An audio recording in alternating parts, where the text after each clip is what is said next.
রাধে রাধে বন্ধুরা, গতকাল পদ্মিনী একাদশী ছিল। সকালে উঠে প্রথমে তুলসী মায়ের কাছে জল অর্পণ করলাম। তারপর শ্রী রাধা মাধবকে ও লাড্ডু গোপালকে শৃঙ্গার করেছি, ফুল অর্পণ করেছি, ভগবানকে ভোগ নিবেদন করেছি।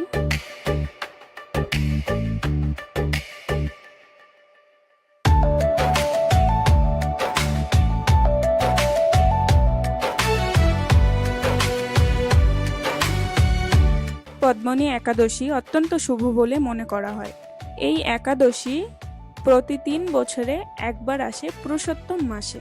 এই দিনে উপবাস করলে ও ভগবান বিষ্ণুর পূজা করলে পূর্বজন্মের পাপ নষ্ট হয়, ধন সুখ ও সমৃদ্ধি লাভ হয়, ভগবান বিষ্ণু ও মা লক্ষ্মীর বিশেষ কৃপা লাভ হয়।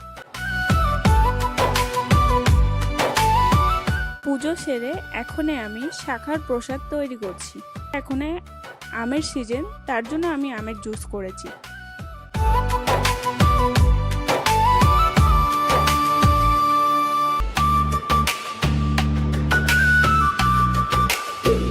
শুভ সময়ে পারণ সেরে মহাপ্রসাদ গ্রহণ করলাম। তোমরা কে কে এই পদ্মিনী একাদশী পালন করেছো আমাকে কমেন্টে নিশ্চয়ই জানাবে। রাধে রাধে।